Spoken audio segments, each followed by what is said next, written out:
সুপ্রিয় দর্শক সবাইকে স্বাগত জানাচ্ছি প্ল্যানেটারি হেলথ একাডেমিয়া সুরক্ষায় প্রতিদিন অনুষ্ঠানে। আপনাদের সঙ্গে রয়েছি আমি ডাক্তার অমিত হাসান। আজকে আমরা কথা বলতে চাই ব্রেস্ট ক্যান্সার নিয়ে, বিশেষ করে এর সচেতনতা এবং সঠিক রোগ নির্ণয় এবং যথাযথ চিকিৎসা নিয়ে। আমরা জানি যে ক্যান্সারের মধ্যে, যেটি বাংলাদেশের মধ্যে বিশেষ করে মহিলাদের মধ্যে সবচেয়ে যে ক্যান্সারটি ছড়িয়ে পড়েছে এবং যেটি আসলে প্রতিরোধযোগ্য, যেটি যথাসময়ে চিকিৎসা করলে যেটি থেকে হয়তো সার্ভাইভাল রেটটি অনেক বেশি, সেই ক্যান্সারটি হচ্ছে ব্রেস্ট ক্যান্সার। এবং অনেক সময় দেখা যাচ্ছে শুধুমাত্র অসচেতনতার জন্য এবং সামাজিক কিছু যে দায়বদ্ধতা ট্যাবু রয়েছে, সোশ্যাল কিছু ট্যাবু রয়েছে, সেসব কারণে দেখা যাচ্ছে রোগটি যথাযথভাবে নির্ণীত হয় না। এবং যখন দেরি হয়ে যায়, যখন ডাক্তারের কাছে আসে, তখন যথাযথ চিকিৎসা তারা নিতে পারে না এবং যথাযথ ডাক্তারের কাছে তারা যান না আসলে কার কাছে গেলে সঠিক চিকিৎসাটি হবে। এই সবগুলো বিষয় নিয়ে আজকে আমরা কথা বলতে চাই। এবং আজকে একটি বিশেষ দিন, আমরা বলব খ্রিস্টীয় ধর্মের সবচেয়ে বড় উৎসব, তাদের জন্য শুভ বড়দিন, এবং সবাইকে এই শুভ বড়দিনের শুভেচ্ছা জানিয়ে আজকের অনুষ্ঠান শুরু করছি। আমাদের সঙ্গে আজকের অনুষ্ঠানে অতিথি হিসেবে যুক্ত রয়েছেন doctor S K. Farid Ahmed, oncoplastic ও reconstruction breast surgeon, head of breast unit, Japan Bangladesh friendship hospital, সাবেক senior consultant, Buckinghamshire health care NHS trust, যুক্তরাজ্য। আপনাকে স্বাগত ডাক্তার এস.কে. ফরিদ আহমেদ। ধন্যবাদ। আমরা আসলে শুরুটা এভাবেই করতে চাই যে আপনার একটি পরিচয়ের মধ্যে রয়েছে সাবেক সিনিয়র কনসালটেন্ট হিসেবে রয়েছেন, ছিলেন বাকিংহামশায়ার হেলথ কেয়ার NHS ট্রাস্টে, যুক্তরাজ্যে। তো সেখানে দীর্ঘদিন আপনি প্র্যাকটিস করেছেন, সেখানে কাজ করেছেন। তো তারপরে দেশে ফিরে আসলেন, এর পেছনের কারণটি কি? হঠাৎ করে কেন দেশের প্রতি, মানুষের প্রতি দায়বদ্ধতার কারণে হোক, যে কারণে হোক ফিরে আসলেন এবং ব্রেস্ট ক্যান্সার নিয়ে যে অনেক কাজ করছেন, সেটির কারণ কি? ধন্যবাদ অমিত। আসলে আমি 94 ইংল্যান্ডে চলে যাই। আমার একটা ইচ্ছা ছিল যে আমি একজন পেপার অনলি ফেলো, মানে কাগজে কলমের FRCS হতে চাইনি। I wanted to work, train, pass তো করতেই হবে, কিন্তু ওই দেশের যে এক্সপার্টিসটা আমি রপ্ত করতে চেয়েছিলাম, সেই লক্ষ্যে আমি চলে যাই। কীভাবে 30টা বছর চলে গিয়েছে। ওখানে আমি আমার ট্রেনিং শেষ করেছি, পরে ওখানে কাজ শুরু করেছি। আমার ক্লিনিক্যাল অ্যাক্টিভিটির পাশাপাশি আমি একাডেমিক কাজে আমি যথেষ্ট ইনভলভ ছিলাম। যেরকম royal college of surgeons of ইংল্যান্ডের আমি অ্যাডভান্স ব্রেস্ট সার্জারি ফেলো হিসেবে কাজ করেছি কয়েক বছর। অক্সফোর্ড ডিনারিতে আমি অনেকগুলো বছর এডুকেশনাল সুপারভাইজার ট্রেনার হিসেবে কাজ করেছি। তো এই পাশাপাশি দেশকে তো সবসময় মিস করেছি, যে দেশের উপর একটা দায়বদ্ধতা। আমি তো ওখানে এত গুড লাইফ, সব কিছু রয়েছে, সুনামের সাথে অনেক বড় বড় ভালো ভালো জায়গায় ছিলাম, কিন্তু মনের মধ্যে সেই একটু ওই যে অপূর্ণতা রয়ে গিয়েছিল, যে আমি তো দেশের জন্য কিছু করতে পারলাম না। প্রায় 5-6 বছরের চেষ্টায় আমি মান্থলি বেসিসে আমি প্রায় 14 জন প্রফেসর, রেডিওলজিস্ট অ্যান্ড সার্জনদেরকে আমি ইংল্যান্ডে নিয়ে গিয়েছি আমার সেন্টারে, কিন্তু ওইভাবে ট্রেনিংগুলো দেওয়া it was just not good enough. তো আমি ভাবলাম যে দেশে আসা শুরু করলাম আমি আমার অফ টাইমে। সো বাংলাদেশ আর ইংল্যান্ড দুটোকে আমি আমার clinical service gradually build up করেছি। বাংলাদেশেও কিছু ট্রেনি ডক্টর তৈরি করেছি, একটা ইউনিট সেট আপ করেছি, কিন্তু দুটো দেশে একসাথে কাজ করে খুব ডিফিকাল্ট হয়ে যাচ্ছিল। So I was being pressurised. তখন আই হ্যাড টু চুজ, আমাকে সিদ্ধান্ত নিতে হয়েছিল কোনটা আমার প্রায়োরিটি। সো অবশ্যই আমার দেশ আমার প্রায়োরিটি থাকবে, আমি এখানে আসছি।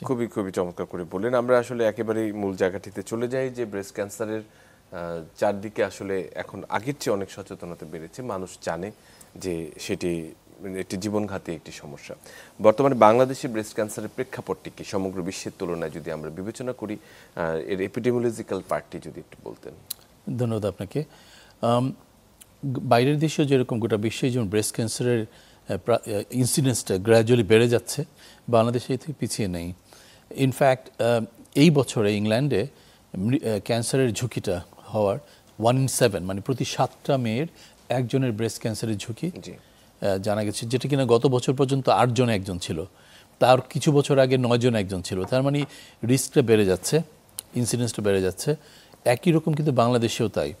দুর্ভাগ্যবশত যে কোনো কারণে আমাদের বাংলাদেশে ব্রেস্ট ক্যান্সার কোনো প্রপার স্ট্যাটিস্টিক্স বা ক্যান্সার রেজিস্ট্রি এখন ওরকম ডেভেলপমেন্ট হয়ে ওঠেনি। কিন্তু আমার ব্রেস্ট সেন্টারে যে আমার নিজস্ব ডাটা রয়েছে, 5 ইয়ার্সে 1651টা ব্রেস্ট ক্যান্সার পেশেন্ট আমার কম্পিউটারাইজড ডাটা সিস্টেমে রয়েছে। ওর মধ্যে আমি দেখতে পেয়েছি যে ইয়াং এজ ব্রেস্ট ক্যান্সারের হার 35 থেকে গ্র্যাজুয়ালি বাড়তে থাকে এবং সেটা 50-55 দিকে প্ল্যাটু হয়ে যায়। তার মানে রিস্কটা, নাম্বার অফ ব্রেস্ট ক্যান্সার সংখ্যাটা আস্তে আস্তে বাড়তে থাকে 35 থেকে। যেটা কিনা বাইরের দেশে, আমি ইউকেতে কাজ করেছি 26 বছর এনএইচএসে, সেখানে আমরা দেখতাম অ্যারাউন্ড 40-45 এর উপর থেকে আস্তে আস্তে 50 থেকে আরও শুট আপ করছে, এবং বয়স যত বাড়তে থাকে তাদের ক্যান্সারের, ব্রেস্ট ক্যান্সারের ডায়াগনোসিস এবং ঝুঁকিটাও বাড়তে থাকে। এটা একটা ইন্টারেস্টিং অবজারভেশন। আমার যে নিজস্ব ডাটা রয়েছে আমার ইউনিটের, সেখানে দেখতে পাচ্ছি 50-এর পর থেকে এটা গ্র্যাজুয়ালি নাম্বারটা কমে যাচ্ছে। তার মানে হচ্ছে আমাদের হাই রিস্ক পপুলেশন, যেটা টার্গেট অডিয়েন্স, তাদেরকে আমরা যারা বেশি ঝুঁকিতে আছে তাদেরকে তো আমাদের টার্গেট করা উচিত। সেই হিসাবে 35 থেকে 50 গ্রুপটা কিন্তু আমাদের দেশের, যেহেতু এদের ব্রেস্ট ক্যান্সার সবচেয়ে বেশি হচ্ছে, আমাদের এদেরকেই বেশি টার্গেট করা উচিত, যেটাকে আমরা স্ক্রিনিংয়ের মাধ্যমে পিক করতে পারি। একদম একদম যথার্থ বলেছেন। এই তথ্যটি বা ডেটাটি কিন্তু খুব জরুরি, যে আসলে কাদেরকে আমরা স্ক্রিনিং আওতায় আনতে চাই, এবং সেই ক্ষেত্রেই কিন্তু সবচেয়ে যথাযথ বা সঠিক রোগ নির্ণয়টি করা যেতে পারে। আপনি স্ক্রিনিংয়ের কথা যখন বললেনই, তাহলে শুরুটা আমরা যদি শুরু করি, যে একটি ধারণা আছে যে কোনো ধরনের লাম্প, ব্রেস্টে যে কোনো ধরনের লাম্প হলেই সঙ্গে সঙ্গে আমাদেরকে ডাক্তারের কাছে যেতে হবে, এটি ছিল একদম প্রাথমিক। কিন্তু আমরা যেটি শুরু করতে চাই যে না, লাম্প হওয়ার আগেই সেই জায়গাটিকে নির্ণয় করা যায় কিনা, সেটিকে কিভাবে নির্ণয় করা যায়, এবং স্ক্রিনিংয়ের ভূমিকা রয়েছে কতখানি সেখানে। ধন্যবাদ। আসলে ব্রেস্ট যখন একটা চাকা নিয়ে আমাদের কাছে আসলো এবং সেটা যদি ক্যান্সার রোগ নির্ণয় হয়, তার মানে অলরেডি একটু লেট হয়ে গেছে, কারণ তখন ক্যান্সারটা বগলে ছড়িয়ে যেতে পারে, শরীর অন্য জায়গায় ছড়িয়ে যেতে পারে। সো সেই বেসিসে আমাদেরকে বুঝতে হবে যে কোন পর্যায়ে আমরা পরীক্ষা করে আগেই জানতে পারবো, হাতে পাওয়ার আগেই ব্রেস্টের যে সমস্যাটা ধরা যায়, সেটা শুধু ম্যামোগ্রাফিক স্ক্রিনিংয়ের মাধ্যমে। ইনফ্যাক্ট ওয়ার্ল্ডের 26টা দেশে ম্যামোগ্রাফিক স্ক্রিনিং প্রজেক্ট চালু আছে, যেটা কিনা সার্টেন এইজে ওদেরকে ইনভাইট করা হয়, সবাইকে, প্রতিটা উইমেনকে একটা সার্টেন এজ থেকে নিয়মিতভাবে ইনভাইট করা হয় ম্যামোগ্রাফিক স্ক্রিনিং, মানে ব্রেস্টের এক্সরে। দুইটা ভিউতে এক্সরে করা হয়, এবং এটার মাধ্যমে যদি কোনো সাটল চেঞ্জ যেটা পাওয়া যায়, সেটা পরে আল্ট্রাসাউন্ড এবং গাইডেড কোর বাপসের মাধ্যমে রোগটা নির্ণয় করা হয়। তার মানে হাতে পাওয়ার আগে কিন্তু ক্যান্সারটা নির্ণয় করা সম্ভব, যেটার মাধ্যমে আমরা ইংল্যান্ডে ব্রেস্ট ক্যান্সারের মৃত্যু ঝুঁকি 30 ভাগ কমিয়েছি লাস্ট 30 ইয়ার্সে। এটা কিন্তু বাংলাদেশে সম্ভব, একেবারেই সম্ভব। তো অনেকেই কিন্তু এটা কনফিউজ করে ফেলে যে শুধু ওকে বলে হাত দিয়ে চেক করলে কিন্তু স্ক্রিনিং হয়ে গেল। এটা একেবারেই ভুল ধারণা। এটা একটি স্টার্ট, কিন্তু সত্যিকারের স্ক্রিনিংয়ের মাধ্যমে যদি সত্যিকারের আমরা মৃত্যু ঝুঁকিটা কমাতে চাই, সেটা অবশ্যই একমাত্র প্রমাণিত যেটা ম্যামোগ্রাফিক স্ক্রিনিংয়ের মাধ্যমে। এবং আমি একটু আগে যেটা বলেছি যে আমাদের দেশের প্রেক্ষাপটে, unlike UK and other countries, যে 35 থেকে ক্যান্সারের ঝুঁকিটা বেড়ে যাচ্ছে 50 পর্যন্ত, তাহলে আমাদের সবচেয়ে বেশি স্ক্রিনিং, ম্যামোগ্রাফিক স্ক্রিনিং করা উচিত 35 থেকে, নিয়মিতভাবে বছরে একবার। আপনার কোনো প্রবলেম হোক চাই না হোক, সিম্পলি 35 বছর এবং একটা ফিমেল, তাদেরকে নিয়মিতভাবে স্ক্রিনিংয়ের মাধ্যমে ব্রেস্টটাকেও বাঁচাতে পারবে, নিজেকেও বাঁচাতে পারবে, ফ্যামিলিকেও বাঁচাতে পারবে। এটি বয়সের যে মানে বারটি বলেছেন, যে আমাদের এখানে যেহেতু একটু আপনি একটা এভিডেন্স বেসড কথাই বলেছেন, যে 35 থেকে এটি শুরু করলে সবচেয়ে ভালো হয়। একটি প্রশ্ন রয়েছে যে অনেক সময় এক্সরে বা ম্যামোগ্রাফির উপরে অনেকের একটি ধারণা রয়েছে, যেটি অনেক বেশি রেডিয়েশন এমিশন করে, অনেকে এটাকে নিতে চায় না, বা আল্ট্রাসাউন্ডকে অনেকে পছন্দ করে বা এটা করে। এই জায়গাটির এই কনফিউশনটা যদি একটু আমাদেরকে দূর করতেন। ধন্যবাদ আপনাকে। এই কনফিউশনটা আমাদের ক্লিনিশিয়ানদের মধ্যে বেশি, যত না তার চেয়ে পপুলেশন পাবলিকের চেয়ে আমাদের মধ্যে কনফিউশনটা বেশি। বাস্তবতা হচ্ছে প্রতি 10টা ম্যামোগ্রাম করতে তো 10 বছর লাগবে অ্যানুয়ালি যদি করা হয়, তাতে যে পরিমাণ রেডিয়েশনটা আমাদের শরীরে যাবে, একটা চেস্ট এক্সরেতে ইকুয়াল রেডিয়েশন যাচ্ছে। অথচ আমরা কিন্তু যখন তখন চেস্ট এক্সরে দিচ্ছি, কার কোনো কোশ্চেনও করে না। এবং এটা আমাদের ক্লিনিশিয়ানদের মধ্যে, স্পেশালি যারা ব্রেস্ট সার্জন না, তাদের মধ্যে কিন্তু সবচেয়ে বেশি কনফিউশনটা রয়েছে। ব্রেস্টে কোনো প্রবলেম হলে একটা আল্ট্রাসাউন্ড দিয়ে দিল, অথবা অন্য কোনো একটা এফএনসি বা চিকুন সুয়ের পরীক্ষাটা দিয়ে দিল, ম্যামোগ্রামের কথা বেমালুম ভুলে গেল। And I have to say one thing, even ঢাকার লার্জ কর্পোরেট হসপিটালেও কিছু বাজে কালচার আমি দেখতে পাচ্ছি, একদম কোর অফ দ্য সিটি, যেখানে কারো একটা ব্রেস্টের চাকা নিয়ে আসলো, শুধু ওই ব্রেস্টের ম্যামোগ্রাম করবে, আরেক ব্রেস্টের কথা ভুলেই যায়।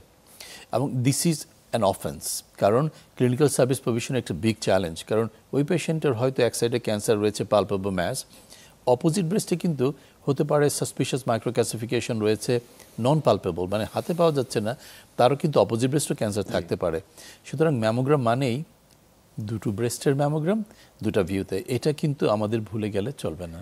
মানে এবং এই ধারাটি থেকে আমাদের বেরিয়ে আসতে হবে যে আসলে লাম্প হওয়ার পরে আমাদের সচেতন হতে হবে, ব্যাপারটি তা নয়, তার আগেই সচেতন হওয়ার সময় আসলে যেটি আপনি বললেন ম্যামোগ্রাম, এবং এই ম্যামোগ্রামের বিষয়টিকে যদি আমরা একটু ডিসেন্ট্রালাইজ করতে চাই, যে এটি মূলত ঢাকা কেন্দ্রিক অথবা বিভাগীয় শহর কেন্দ্রিক, এটিকে যদি মানে সারা দেশের স্ক্রিনিংয়ের আওতায় আনতে হলে কী ধরনের পলিসি মেকিং বা চেঞ্জের কথা চিন্তা করছেন?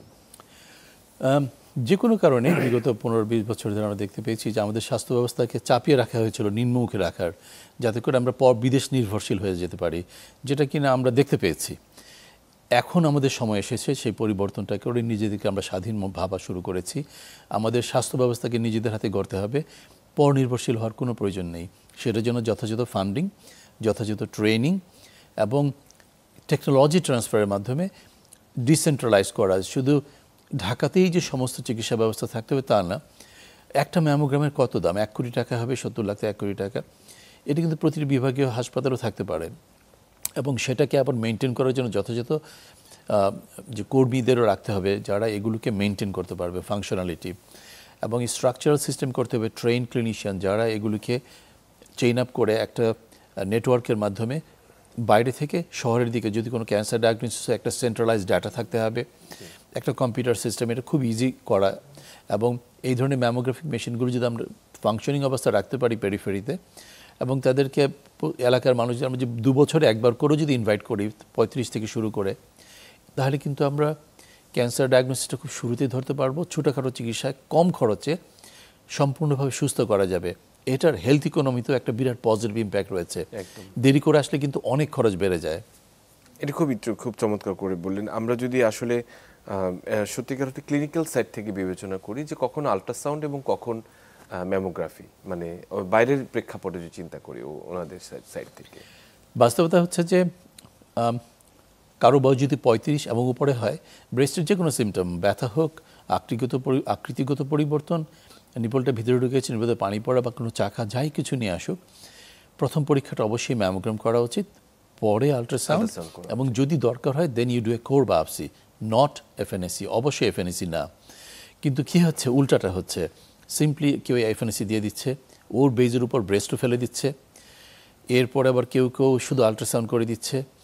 আর তার চেয়ে বড় প্রবলেম হচ্ছে যে আমাদের সাধারণ মানুষ ব্রেস্টে কোনো প্রবলেম হলে মনে করে যে একটা ফিমেল ডক্টরের কাছে বা গাইনোকোলজিস্টকে যেতে হবে। সম্পূর্ণ ভুল ধারণা। That is not their subject. বা একজন অর্থোপেডিক্স বা হার্ট স্পেশালিস্টে গেলে তো তার ব্রেস্টের চিকিৎসাটা হবে না। ব্রেস্ট ডিজিজটা এখন অনেক বেশি সুপার স্পেশালাইজড, ম্যানেজমেন্ট অনেক কমপ্লেক্স। কিন্তু যদি একজন প্রপারলি ট্রেইন ব্রেস্ট সার্জনের কাছে যান, তাহলে জিনিসটা সঠিক সময় সঠিক ইনভেস্টিগেশনের মাধ্যমে রোগটা নির্ণয় করে সেটা সঠিক চিকিৎসা দিয়ে সম্পূর্ণ ভালো হওয়া যায়। এটা আমাদের মনে রাখতে হবে। আমরা এই যে কথাটি বললেন যে একজন ব্রেস্ট সার্জন এর কাছে যেতে হবে, একজন সুপার স্পেশালাইজড মানে একটি পার্টি কিন্তু এখন পরিণত হচ্ছে, বা কিন্তু দেখা যাচ্ছে যে প্রান্তিক জনগোষ্ঠীর জন্য সেই মানে আমরা কি সেই জনবলটি তৈরি করতে পারছি কিনা একেবারে স্পেসিফিক এখন পর্যন্ত পারছি না। কিন্তু আমরা যদি একটু আগে যেটা বললাম, হেলথ সেক্টর রিফর্মের পার্ট হিসাবে বা স্বাস্থ্য সংস্কারের পার্ট হিসাবে এখনই আমাদের সময় হয়েছে। যারা ট্রেন ডক্টর বা সার্জন রয়েছে, তারা যদি একসাথে বসে আমরা একটা স্ট্রাকচার ট্রেনিং সিস্টেম তৈরি করি, ফিউচার জেনারেশন যারা এফসিপিএস এমএস পাস করছে, কিন্তু ওই টিচাররা যেহেতু তারা ওল্ড ফ্যাশন অথবা পলিটিক্যাল অ্যাফিলিয়েটেড ছিল, তারা কি শিখাবে? সুতরাং এই ট্যালেন্টেড ছেলে মেয়েগুলো পাস করার পরে তারা ওই ওল্ড ফ্যাশন ট্রিটমেন্ট দিচ্ছে। আমরা এখন এটাকে থামাতে হবে। এবং এরা যারা কিন্তু পাস করে সবাই পেরিফেরিতে যাচ্ছে, কিন্তু তারা যদি সঠিক এক্সপার্টিসটা নিয়ে পেরিফেরিতে যায়, সেটা কিন্তু দেশের মানুষের বেশি বেনিফিট হবে। একটা ট্রেনিং বা একটা ফেলোশিপ যদি আসলে এটার উপর করে যদি যায়, তাহলে কিন্তু আমরা এক্সপার্টাইজ ছড়িয়ে দিতে পারছি সমগ্র দেশে। এটি একটি অ্যাকচুয়ালি ন্যাশনাল একটা জাতীয় পর্যায়ে একটি গাইডলাইন অথবা এটির মানে সমন্বিত একটি স্বাস্থ্যসেবার প্রয়োজন রয়েছে, যেটি ইনশাআল্লাহ এটা হবে। না, আমরাও প্রত্যাশা করি নিশ্চয়ই। আমরা যদি রোগে ফিরে যাই, সেটি যদি আসলে ব্রেস্ট ক্যান্সারের সচেতনতার জায়গাটাতে যদি ফিরে আসি, যে প্রাথমিকভাবে যদি কারো ফ্যামিলি হিস্ট্রি থাকে অথবা কারা আসলে এই ঝুঁকির মুখে সবচেয়ে বেশি থাকে ব্রেস্ট ক্যান্সারে। বাস্তবতা হচ্ছে যে 100টা ব্রেস্ট ক্যান্সারের মধ্যে 99 জন মেয়ে থাকবে, একটা ছেলে। মানে ছেলেদের ব্রেস্ট ক্যান্সার হয় কিন্তু 1%। আর মেয়েদের ক্ষেত্রে জাস্ট মেয়ে বলেই একটা বড় রিস্ক ফ্যাক্টর। এর সাথে তাদের যে ওভারি থেকে হরমোনটা বেরোচ্ছে, হরমোনটা যত বেশি শরীরে থাকবে সেটাও রিস্ক ফ্যাক্টর। তার মানে যাদের মাসিক আগে শুরু হবে এবং অনেক বছর চলবে, রিস্ক। যারা জন্ম নিয়ন্ত্রণে বড়ি খাচ্ছে সেখানে সে একই হরমোন রয়েছে, বড়ি বলেন ইঞ্জেকশন বলেন হোয়াট এভার, কিন্তু সেই হরমোনটাই রয়েছে। এরপর মাসিক বন্ধ হয়ে যাওয়ার পর চর্বির কোষ থেকে একই হরমোনটা বেরোচ্ছে, যারা মুটিয়ে যায় সেটা একটা রিস্ক ফ্যাক্টর। বাচ্চা কাচ্চা দেরিতে নেওয়া, ব্রেস্ট ফিডিং না করানো, বিভিন্ন কারণে সোশ্যাল অথবা ক্যারিয়ারের কারণে এগুলো রিস্ক ফ্যাক্টর রয়েছে। এছাড়া 5 থেকে 10% ব্রেস্ট ক্যান্সার থাকবে ফ্যামিলিয়াল, মানে রক্তের মধ্যে কিছু জেনেটিক মিউটেশন, যার যে সমস্ত জিনগুলো ব্রেস্ট ক্যান্সার না হওয়ার জন্য তার প্রতিরক্ষার জন্য সাহায্য করে, প্রতিরোধে, তারা যদি ফল্টি হয়ে যায়, যেটাকে আমরা জেনেটিক মিউটেশন বলি, সেই কারণে কিন্তু ব্রেস্ট ক্যান্সার হতে পারে। তবে সেটার সংখ্যা 5 থেকে 10%-এর বেশি না। খুব যথার্থ বলেছেন। আমরা একটি গুরুত্বপূর্ণ বিষয় রয়েছে যে কিছু লক্ষণগুলোর কথা, যদি আমরা একদম রেড ফ্ল্যাগ সাইনগুলির কথা যদি চিন্তা করি, যে কারো হয়তো স্ক্রিনিংয়ের আওতায় যিনি নেই, কিন্তু তার পরবর্তীতে আর্লিয়েস্ট সময়ে কখন উনি ডাক্তারের কাছে যাবেন, কোন কোন লক্ষণগুলো দেখলে? বেসিক্যালি বাংলাদেশে স্পেশালি আমার ইউনিটে আমি প্রচুর ইয়াংয়েস্ট ব্রেস্ট ক্যান্সার পাচ্ছি। একদম 22, 23, 24, 25 থেকে শুরু হয়ে খুব ভয়ানক রকম নাম্বার বেড়ে যাচ্ছে। তাহলে প্রত্যেকের অ্যাটলিস্ট নিজের বডিটাকে চেক আপ করার, যে গোসল করার সময় ফ্ল্যাট হ্যান্ড দিয়ে নিজের চেস্টটাকে ইজিলি ফিল করা যায়।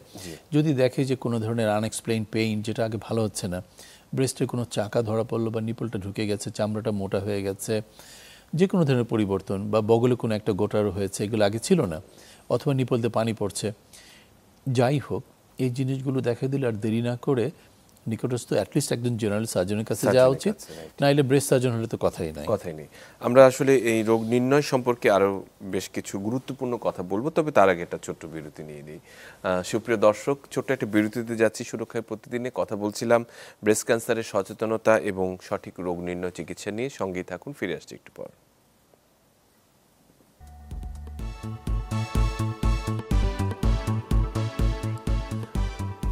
সুপ্রিয় দর্শক, সবাইকে আরেকবার স্বাগত জানাচ্ছি সুরক্ষায় প্রতিদিন অনুষ্ঠানে।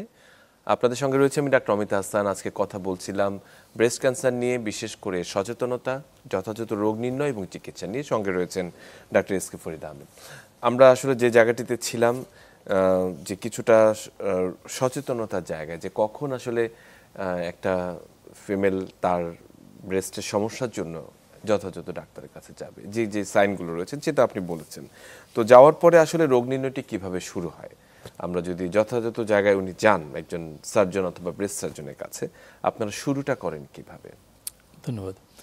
অবশ্যই এরকম প্রবলেম হলে তারা যখন আমাদের কাছে আসেন, আমরা মোটামুটি একটু আমাদের সময় নেওয়া উচিত, তাদের প্রবলেমটা শোনা উচিত, এবং এই রিলেটেড কিছু কোশ্চেন করে, যাতে হিস্ট্রি যেটা নেওয়া, এটা নেওয়ার পর ফিজিক্যাল এক্সামিনেশন করার পরে যে পরীক্ষার কথা বলা হয়, 35-এর উপর হলে ম্যামোগ্রাম, আলট্রাসাউন্ড, এবং যদি কিছু হাতে ম্যামোগ্রামে অথবা আলট্রাসাউন্ডে কোনো প্রবলেম আমরা খুঁজে পাই, তাহলে একটা কোর বায়োপসি, যেটা হচ্ছে একটু চামড়াটাকে অবশ করে একটু বড় সুইতে পরীক্ষা করা হয়, একটা স্যাম্পলটা বেশি পাওয়া যায়, সেটা ল্যাবে পরীক্ষা করতে দিয়ে আমরা রোগটা নির্ণয় করতে পারি। এবং যখন এটা জানতে পারবো ক্যান্সার, খোদা না করুক, তাহলে সেটাকে আমরা ইমিউনোহিস্টোকেমিস্ট্রি করতে দিই, যেটা ক্যান্সারের চরিত্র, যেটা ইস্ট্রোজেন, প্রজেস্টেরন রিসেপ্টরস আর হার্টু প্রোটিন, এগুলো আছে কি নাই, এগুলোর উপর কিন্তু আমরা সিদ্ধান্ত নেব ক্যান্সারটা চিকিৎসা কীভাবে শুরু করব। কাউকে আমরা কখনো আগে কিমোথেরাপি দেওয়া লাগে, কিন্তু বেশিরভাগই আগে আমরা সার্জারি করতে পারি, এবং সেটার অনেকগুলো পয়েন্টস, ফ্যাক্টর রয়েছে। তবে যদি টিউমার বায়োলজিটা অ্যাগ্রেসিভ হয়, তাহলে জেনারেলি আমরা অঙ্কোলজির সাথে কথা বলে একটা টিম মিটিং করে we refer this patient oncologist to start chemotherapy. তারও আগে আমরা ছোট্ট একটা মার্কার ক্লিপ ইনজেক্ট করে দিই টিউমারের সেন্টারে। এই টেকনোলজিগুলো আমি বাংলাদেশে এনেছি প্রায় 6 বছর হয়ে গেল। তো অনেক পেশেন্টের একটা বেনিফিট হয়েছে, যে কিমোর পরে যদি ক্যান্সারটা ছোটো হয়ে যায়, তখন আননেসেসারিলি ব্রেস্ট যাতে না ফেলা হয়, এবং ওই মার্কার ক্লিপের মাধ্যমে আমরা শুধু ওই পয়েন্টটাকে লোকেট করে একটা তার দিয়ে ওয়্যার গাইডেড ওয়াইড লোকাল করে এবং বগলের সার্জারি করে ক্যান্সারের সার্জারিটা সাকসেসফুলি করতে পারি, অঙ্কোলজিক্যাল সেফটি মেনটেন করে, ব্রেস্টের কসমেটিক পার্সপেক্টিভটাকে মেনটেন করে পরবর্তীতে বাকি চিকিৎসা সম্পন্ন করা হয়। কিন্তু কেন করবো, কেন ব্রেস্ট আমরা ফেলছি না? ব্রেস্ট ফেলে দিলে যেটা কারেন্ট এভিডেন্স বলছে, যে ক্যান্সারটা তাড়াতাড়ি ফেরত আসে। ব্রেস্ট ফেলে দিলে পেশেন্ট তাড়াতাড়ি মারা যাচ্ছে। ব্রেস্ট ফেলে দিলে কোয়ালিটি অফ লাইফ, শারীরিক, মানসিক, দাম্পত্য জীবনের সমস্ত শান্তি শেষ হয়ে যায়। এই জিনিসগুলো আমাদের বোঝার সময় এসছে। কিছু ক্ষেত্রে ব্রেস্ট ফেলতেই হবে, কিন্তু বেশিরভাগ ক্ষেত্রে ব্রেস্টটাকে সেভ করা সম্ভব।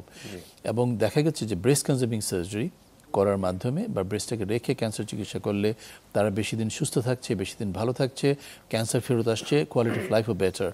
এই 3টা ক্ষেত্রের কথা চিন্তা করে আমাদের সর্বোচ্চ চেষ্টা থাকা উচিত ব্রেস্টটাকে রক্ষা করা। কিন্তু আসলে এক সময় প্রচলিত যে ধারণাটা ছিল যে ক্যান্সার মানে এটাকে একদম রিমুভ করতে হবে, মেডিকেল ম্যাস্টেক্টমি, যে একদম পুরোপুরি আশেপাশে যা আছে সবসময়, তাহলে হয়তো একটু নিশ্চিত হওয়া গেল।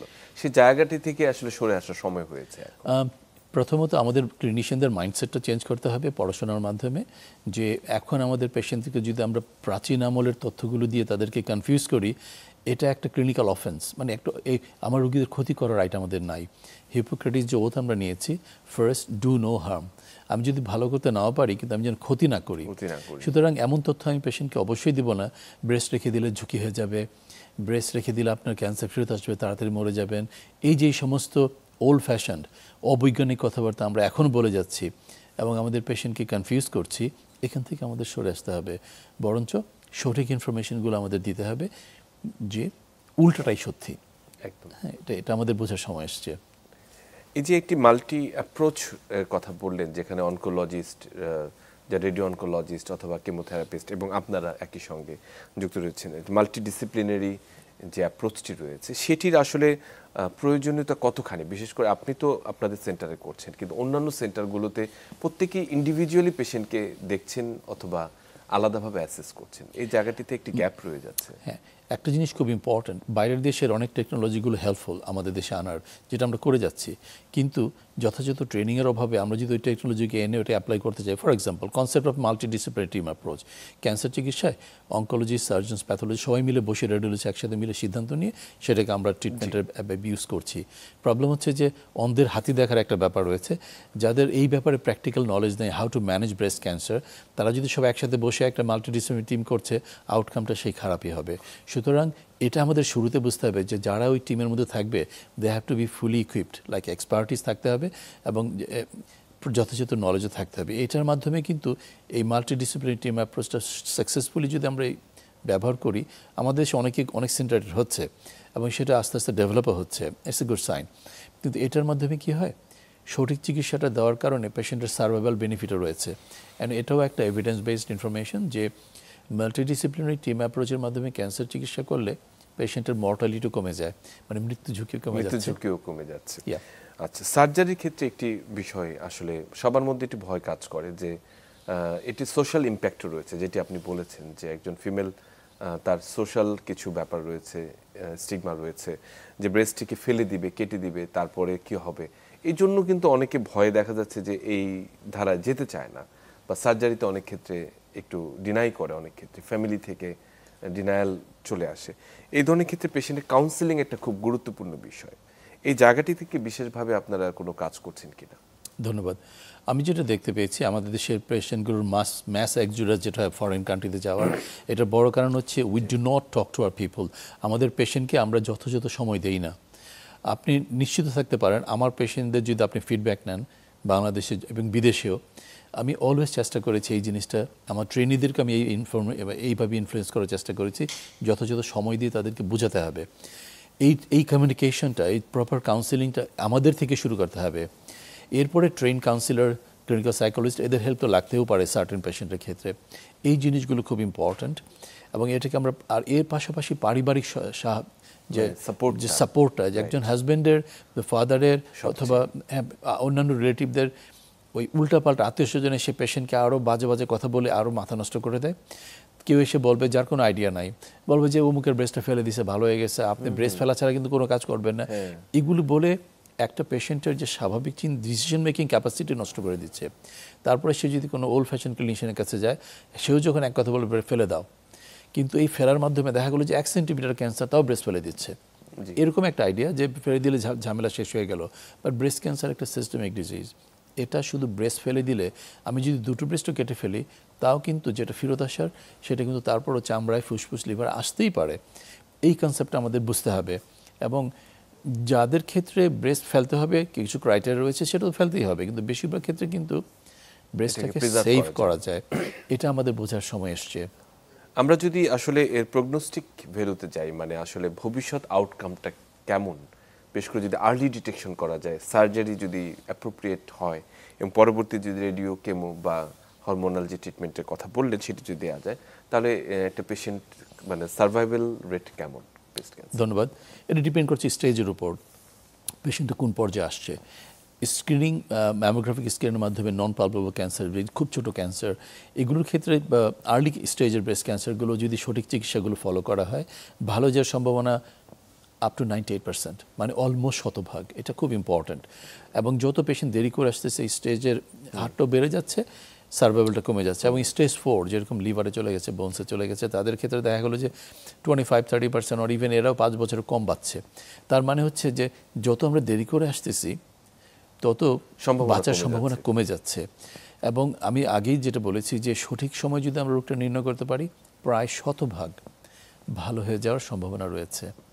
তাহলে একটা মানে একদম কিউরেবল ক্যান্সারের মধ্যে কিন্তু ব্রেস্ট ক্যান্সার অন্যতম, যেটি আমরা বলে থাকি যে অন্যান্য যে কোনো ক্যান্সারের তুলনায় এটার সাফল্য কিন্তু অনেক বেশি যদি আর্লি ডিটেকশন। এই সচেতনতার জায়গাগুলোতে আসলে আমাদের আমি সরকারি, বেসরকারি এবং ন্যাশনাল পলিসি লেভেলে আসলে কী ধরনের ব্যবস্থা নেওয়া প্রয়োজন মনে করছেন এই পরিবর্তিত পরিস্থিতিতে?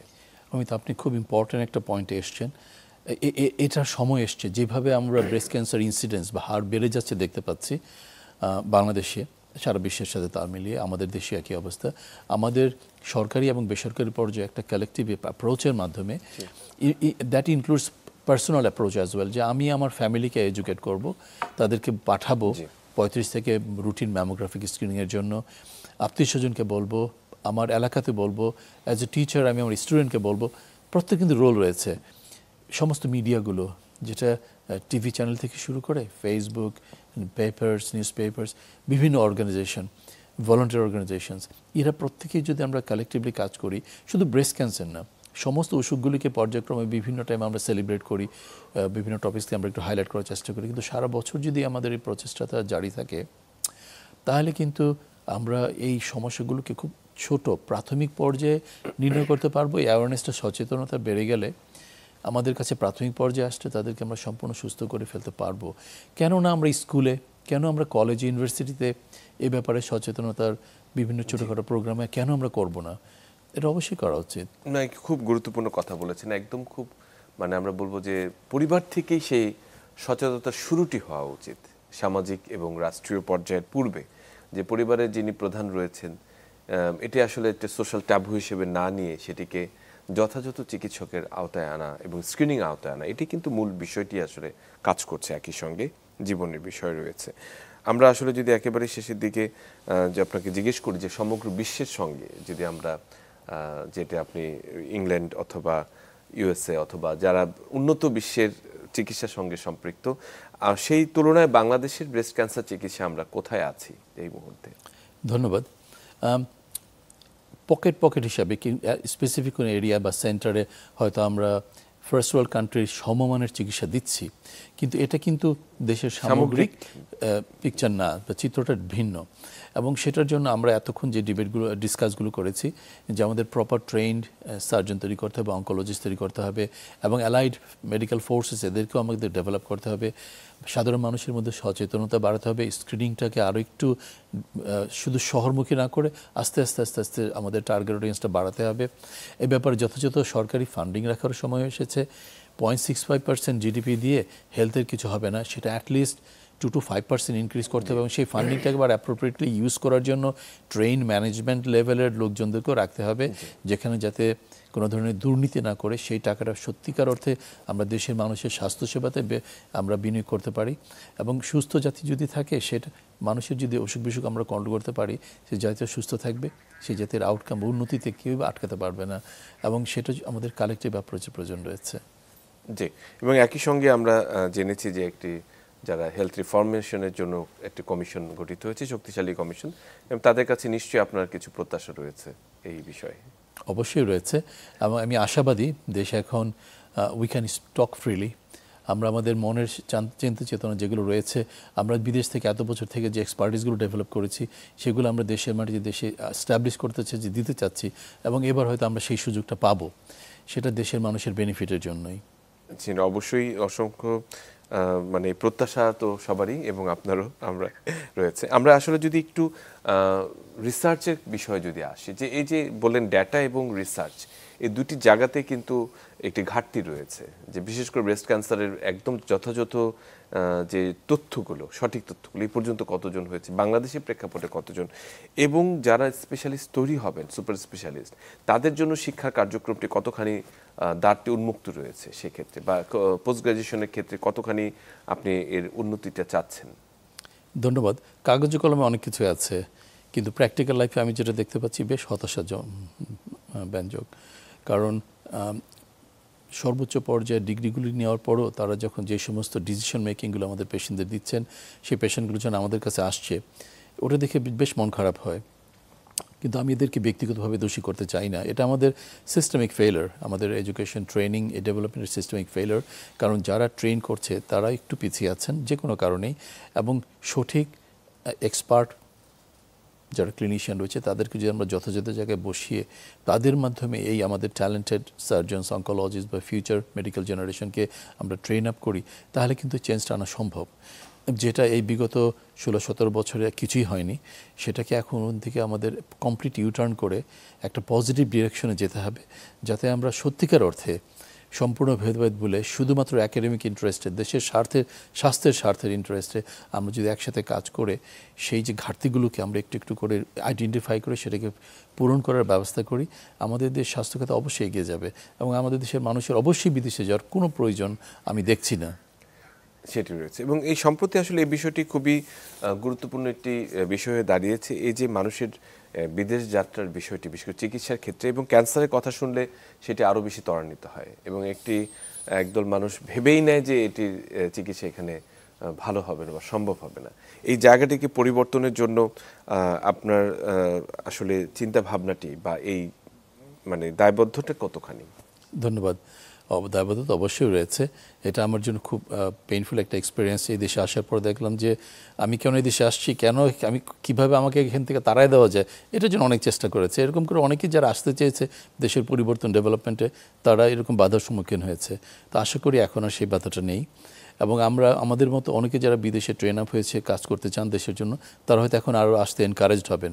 আমরা যদি সম্মিলিতভাবে দেশে এবং বাইরে থেকে যারা এসে একসাথে কাজ করি, এবং দেশের যে স্বাস্থ্যসেবা খাতের বিভিন্ন যে গ্যাপগুলো রয়েছে সেটাকে যদি আমরা ফিল আপ করে আমরা একসাথে কাজ করি, অবশ্যই দেশ ডেভেলপ করবে। এবং আমাদের দেশে যে বিদেশমুখিতা রয়েছে, এখানে আমাদেরও কিছু ফেইলিউর রয়েছে। আমাদের কমিউনিকেশন গ্যাপগুলোকে এটাকে ফিল আপ করতে হবে, আমাদের মানুষের এমপ্যাথি ডেভেলপ করতে হবে। আমাদের পেশেন্টের দুঃখ কষ্টগুলিকে নিজে যদি আমরা অনুভব না করি, আমি কি করে তাকে সেই চিকিৎসাটা দেবো? We cannot be a machine. আমাদের হিউম্যান পার্টটা ডক্টরের, এটাকে আমাদের ডেভেলপ করাটা আমি খুব প্রয়োজন মনে করছি। ইনশাল্লাহ আমরা আস্তে আস্তে এগিয়ে যাব। একটি বিষয় আসলে না বললেই নয়, সেটি হচ্ছে যে খরচের একটি বিষয়, এক্সপেন্ডিচার যেটা আমরা বলি। আমাদের এমনিতে আউট অফ পকেট এক্সপেন্ডিচার অনেক বেশি। আপনি বাজেটের কথা বলেছেন, জিডিপির কথা বলেছেন, সেই তুলনায় প্রায় 70% আউট অফ পকেট এক্সপেন্ডিচার, 68 থেকে 70%। তো একটি যদি সরকারি ক্ষেত্রেও যদি ব্রেস্ট ক্যান্সারের চিকিৎসা কেউ নিতে চায়, তার পকেট থেকে অনেক টাকা চলে যাচ্ছে, বেসরকারি পর্যায়ে সেটি আরও অনেক বেশি। অথচ মানুষের এই সক্ষমতা, আর্থিক সক্ষমতা কিন্তু সেই পর্যায়ে নেই। তো তাদের জন্য আসলে কি করা যায়, বা একটি সমন্বিত সেবাটি আসলে চালু করা যায় কিনা, এই মানবিকতার বিষয়টিকে কিভাবে বিবেচনা করেন? ধন্যবাদ।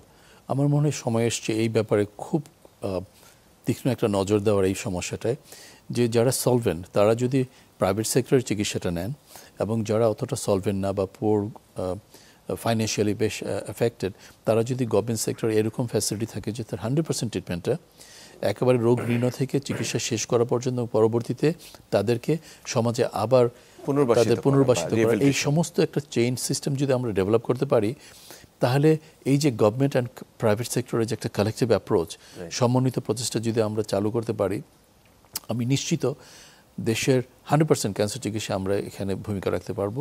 দেশের মানুষের বিনা চিকিৎসায় বা ক্যান্সার যে চিকিৎসা থাকবে না, এটা হবে না।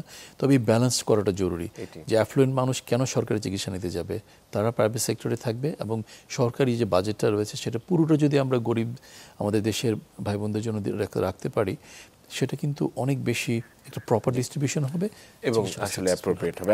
আপনার এই ধারণাটি আমরা নিশ্চয়ই বিবেচনায় থাকবে। আপনাকে অসংখ্য ধন্যবাদ ডক্টর এস.কে. ফরিদ আহমেদ এই আমাদের অনুষ্ঠানে অংশগ্রহণ করার জন্য এবং চমৎকার কিছু গুরুত্বপূর্ণ তথ্য দেওয়ার জন্য। অমিত, আপনাকেও ধন্যবাদ। সুপ্রিয় দর্শক, আজকে এই ছুটির দিনে আমরা ব্রেস্ট ক্যান্সার, বিশেষ করে এর সচেতনতা এবং এর সঠিক রোগ নির্ণয় চিকিৎসা নিয়ে ভীষণ গুরুত্বপূর্ণ কিছু তথ্য দিয়েছি। এবং সবচেয়ে গুরুত্বপূর্ণ যে বিষয়টি রয়েছে, ব্রেস্ট ক্যান্সারের সচেতনতা কিন্তু পরিবার থেকে শুরু হওয়া উচিত।